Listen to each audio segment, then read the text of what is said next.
একটা কথা অনেক দিন পরে মনে হলো, এই জন্য আগে বলে ফেলি। আজকে জানেন মুসলমান দুনিয়াতে এত পিছিয়ে কেন? আপনি উম্মতে মুহাম্মদী নিয়ে পর্যালোচনা করেন, উম্মতে মুহাম্মদী নিয়ে আপনি গবেষণা করেন, আপনি আমার কথায় একমত হবেন যে আজকে যেখানে উম্মতে মুহাম্মদী দাঁড়ানো আছে, এইখানে দাঁড়ানোর কোনো দিন কথা ছিল না না না না না। উম্মতে মুহাম্মদী এইখানে দাঁড়ানোর কথা ছিল না যেখানে আজকে দাঁড়ায় আছে। সবকিছু থাকা সত্ত্বেও সব কিছু উম্মতে মুহাম্মদীর কাছে এখনো। দুনিয়ার যত সম্পদ বলবেন সবচেয়ে বেশি মুসলমানের কাছে। সোনা বলবেন মুসলমানের কাছে বেশি। দুনিয়ার 70% সম্পদ মুসলমানের কাছে। আমেরিকাকে মানি আমি উন্নত, খুব বড়, সুপার, দুনিয়ার সবচেয়ে বড় শক্তি মানি আমি, কিন্তু কোন প্রেসিডেন্টের গাড়ির পার্টস সোনার নাই। ব্রুনাই প্রেসিডেন্টের গাড়ির পার্টস স্বর্ণ দিয়া বানায়। কয় মন স্বর্ণ দিয়া ওইটা পর্যন্ত নেটে সার্চ দিলে পাবেন। ব্রুনাই প্রেসিডেন্টের গাড়ির পার্টস সোনা দিয়া বানানো, সোনা দিয়া। 70% সম্পদ মুসলমানদের কাছে। দুনিয়ার সবচেয়ে বেশি কাপড় মুসলমান পরে, দুনিয়ার সবচেয়ে বেশি খাওয়া মুসলমান খায়। বলো, দুই ভাই তো দুই দিকে বসা আছে, একজন চেয়ারম্যান, একজন হবে উপজেলা চেয়ারম্যান। আল্লাহ বানায় দেখ, দোয়া করি, বলেন না। বলো, উন্নত বিশ্ব কি কতটুক কাপড় পরে? ওরা কোনোদিন দামি কাপড় পরে না। ওদের থিওরি হইল দামি কাপড় গাদায় পরে, গাদায়। ওরা সব কম দামি কাপড় পরে, পছন্দ হয় না, 2 ঘন্টা পরে আসবে, আরেকটা পরবে। দোকানের সামনে বক্স রাখা আছে, পুরান কাপড় রাখা, ওইটার ভিতরে ডাইলা দিয়া চলে যাবে। এই জন্যই তো আপনার শীতের সময় আপনি পুরান কাপড়ের গাঠটি আপনার দেশে পান, নাইলে কোত্থেকে পাইতেন? ওরা যদি আমাদের মতো পুরান কাপড় আলমারি দিয়া ভরতো, তাহলে আপনি একটা কাপড়ও কিনতে পাইতেন না। কি ওরা দামি কাপড় পরে না? মুসলমান দামি কাপড় পরে। আমি তো 2 জনের মাঝে বসে কসম খায় বলতেছি, আজকে মুসলমান ব্র্যান্ড ব্যবহার করা ছেড়া দেখ, দুনিয়ার সমস্ত ব্র্যান্ড দেউলিয়া হয়ে যাবে, কেউ পড়বে না। চাই সেটা কাপড় হোক, চাই সেটা গড়ি হোক, চাই সেটা গাড়ি হোক, চাই সেটা দুনিয়ার যে কোনো বস্তু হোক। মুসলমান আজকে KFC খাওয়া ছেড়া দেখ, কালকের থেকে KFC দেউলিয়া। আজকে ম্যাকডোনা খাওয়া ছেড়া দেখ, কালকের থেকে দেউলিয়া। সবচেয়ে বেশি মুসলমান খায়। ওই যে দেখেন 500 টাকা দিয়ে চুল কাটায়, জিজ্ঞেস করেন, নেটে দেখা চুলের ডিজাইন বাহির করছে। রাগ হয় না তোমাদের? পায়ে হাত রাখি বুঝানোর জন্য। নেটে দেখা স্ক্রিনশট দিয়ে নিয়ে গেছে। সেলুনালা দেখা চক্ষু কপালে উঠায় বলছে 500 লাগবে, 500। ও বলছে 500 কেন, 1000 লাগলেও দিব, কিন্তু এই ডিজাইনের চুল কাটা হইতে হবে।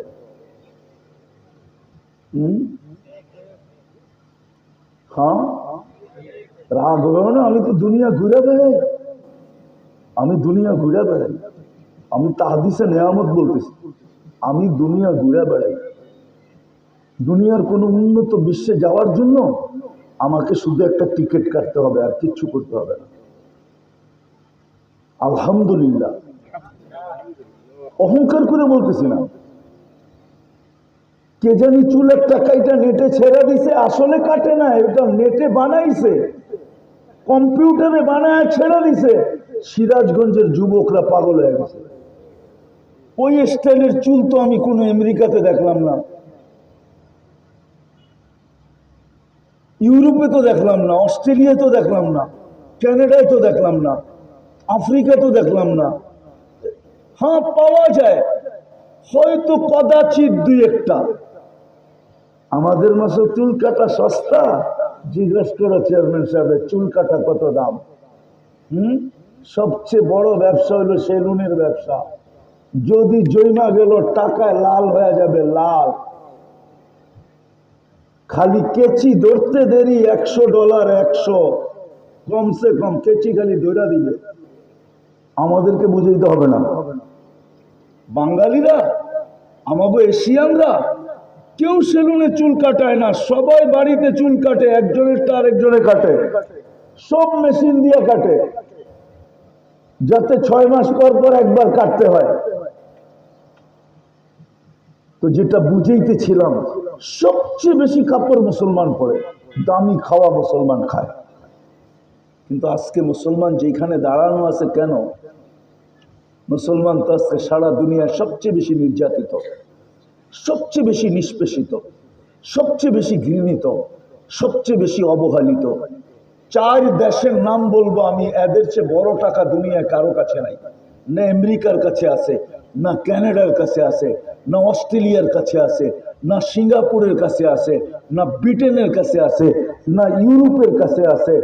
কুয়েতের টাকার চেয়ে বড় টাকা কারো কাছে নাই, বাহরাইনের টাকার চেয়ে বড় টাকা কারো কাছে নাই, ওমানের টাকার চেয়ে বড় টাকা কারো কাছে নাই, ব্রুনাইয়ের টাকার চেয়ে বড় টাকা কারো কাছে নাই। দেখেন ব্রুনাইয়ের 1 টাকা বাংলাদেশের কয় টাকা হয়? ওমানের 1 টাকা বাংলাদেশের কয় টাকা হয়? বাহরাইনের 1 টাকা বাংলাদেশের কয় টাকা হয়? কুয়েতের 1 টাকায় বাংলাদেশের কয় টাকা হয়? কুয়েতের 1 টাকা দিলে তো আমেরিকান $5 পাওয়া যায়। এর চেয়ে বড় টাকা তো দুনিয়াতে নাই, কারো কাছে নেই। কিন্তু মুসলমানের আজকে দুরবস্থা কেন? সবচেয়ে নিকৃষ্ট, সবচেয়ে অবহেলিত। এটাই বুঝাইতে যে এত দূর বেড়ে গেছি। মনে উঠলো এই জন্য বলতেছি। আমি প্রথম বিদেশ সফর করতেছিলাম 89-এ, 89-তে। তো আমার সাথে দুবাই এক আলেমের সাক্ষাৎ হয়েছে, যে ফিলিস্তিনে থাকে, যদিও সে ইসরায়েলের ভিতরে থাকে, লুদে থাকে। লুদ থেকে তেল আবিব মাত্র 17 কিলোমিটার। সে আমাকে বলতেছিল, মুফতি তোমাকে আমি একটা তথ্য দিব। আমি বলো। বলছে আমার প্রতিবেশী এক ইহুদি আলেম আছে, সে আমাকে জিজ্ঞাসা করছে যে তোমাদের ফজরে আর জুমায় নামাজির সংখ্যা কত হয়। তো আমি তার সাথে তর্কে জড়াইতে চাই না, প্রশ্ন করি না যে তুমি ইহুদি, ফজর আর জুমা নিয়ে তোমার সমস্যা কি, তোমার দরকার কি। প্রতিবেশী বিদায় আমি তার সাথে তর্কে জড়াইতে চাই নাই। আমি বলছি জুমার তুলনায় আমাদের ফজরে কোনো মুসল্লি হয় না। হয় নাকি? আপনাদের সিরাজগঞ্জে হয়? এই এলাকায় হয়? জুমার তুলনায় ফজরে মুসল্লি হয়? হয় না। সে বলছে, আমি বলছি জুমার তুলনায় আমাদের মুসল্লি হয় না, ফজরে মুসল্লি হয় না। তো ইহুদি বলতেছিল, ইহুদি আলেম বলতেছিল ইদান নাহনু ফিল আমান, তাইলে আমরা এখনো নিরাপদ। বলছে অর্থ বুঝলাম না, কিসের নিরাপদ তুমি? বলছে আমাদের কিতাবে লেখা আছে, যেই দিন তোমাদের ফজরের জামাত আর জুমার জামাত সমান হবে, ওই দিন তোমাদের বিজয়ের পালা শুরু হবে। এর আগে যত চিৎকার দাও, বিজয়ের পালা শুরু হবে না, না, না, না, না। এই জন্য আমার কাছে ফজরের নামাজের দাম। তো যেটা বুঝাইতেছিলাম, আমি পড়ায় গুছায় নিয়ে আসছি। মেরে দোস্ত, আসেন আজকে ভাবি। দুনিয়া নিয়ে তো সারাদিনই ভাবি। আমি মা বোনদেরকেও বলবো, যুবকদের পায়ে হাত দিয়া বলবো, কেননা প্রতিদিন আমাদের কানে ধ্বনি দিতেছেন আল্লাহ, ফাইন্নাকা গায়রা মুখাল্লাদ। হাদিসের শব্দ, ইবনে আদম লা তাফরাহ বিদুনিয়া ইখা। মানুষ দুনিয়ার উন্নতি নিয়ে আর আলোচনা করো না। দুনিয়ার উন্নতি যেন তোমাকে বিমুখ না করে। চাই সেটা পদোন্নতি হোক, চাই সেটা অর্থের উন্নতি হোক, চাই সেটা আধুনিকতার উন্নতি হোক, চাই সেটা যেই ধরনের উন্নতি হোক, আল্লাহ বলে তুমি বিমুখ হয়ে গেল না। ফাইন্নাকা গায়রা মুখাল্লাদ, তুমি চিরঞ্জীব না। যুবকদেরকে আলাদা বলতেছেন, শাবাব লা ইয়াখতারুকা শাবাবুকা। যুবক যৌবন যেন তোমাকে ধোঁকা না দেয়। কাম মিন শাব সাবাকাকা ইলাল মাউত কত যুবককে তো আমরা যৌবন সহ কবরের কোলে শোয়ায় দিছি। ও যুবক, একটু ভাবো না, যদি মেশিন থাকতো তাইলে হয়তো দেখানো যেত এই এলাকায় কি কোনো যুবকের মৃত্যু হয় নাই এই পর্যন্ত। ওর চোখ বড়া কি স্বপ্ন ছিল না? ওর বুক বড়া কি আশা ছিল না? কোথায় গেল সেগুলা? কোথায়? মাটির ভিতরে মিশা গেছে, দুলিশাত হয়ে গেছে। এই জন্যই তো আল্লাহ যুবকদেরকে ধনী দেয়, শাবাব লা ইয়াক্তারুকা শাবাবুকা। বিদায় আসেন, আজকে আমরা ভাবি, চিন্তা করি যে দুনিয়ার পজিশন নিয়ে তো সারাদিন আলোচনা চলতে থাকে, একজন আরেকজনকে বলতে থাকে, একজন আরেকজনেরটা শুনতে থাকে, একজন আরেকজনটা নিয়ে ভাবতে থাকে। অল্প দিনের ছেলে এরকম হয়ে গেল, এত উপরে উঠা গেল, এটি তো আমাদের সমাজে সারাদিন চার দোকানে আলোচনা হইতে থাকে, ঠিক না? কিন্তু আমি আপনাদের পায়ে হাত রেখা বলি, বলেন কোন দিন আমরা চিন্তা করছি যে কালকে যদি চলে যাই তাহলে আল্লাহর কাছে আমার অবস্থান কতটুকু হবে বা কতটুকু হইল? আল্লাহর কাছে অবস্থান কতটুকু? আল্লাহর কাছে আমার পজিশন কতটুকু? আমি কি ওই পজিশনে যে কিয়ামতের দিন দাঁড়াবো আর বলবে হিসাব কিতাব ছাড়া চলে যাও? আমি কি ওই পজিশনের গরিব? আমি কি ওই পজিশনের যে মৃত্যুর সময় আমার কাছে ফেরেশতা আমাকে প্রটোকল দেওয়ার জন্য নেমে আসবে? তাতানাজ্জালু আলাইহিমুল মালাইকা, ফেরেশতা আমাকে আগায় নিতে আসবে, অভয় দিতে দিতে নিয়ে যাবে অভয়। আল্লাহ তাখাফু, তোমার কোনো ভয় নাই। দেখো না আমরা ডাইনে, দেখো না আমরা বামে, দেখো না আমরা সামনে, দেখো না আমরা পিছে, আর চারজন তো না, তাকায়া দেখো, যতদূর দৃষ্টি যায় অতদূর পর্যন্ত আমাদেরকে তুমি দেখতে পাবে। এতগুলা মানুষের ভিতরে থেকে, ফেরেশতার ভিতরে থেকে তুমি ভয় পাও তো পাও কি করে? তোমার কোনো ভয় নাই। এই জন্য তো কোরআন বলছে ইন্না আউলিয়া আল্লাহি লা খাউফুন আলাইহিম ওয়া লা হুম ইয়াহজানুন।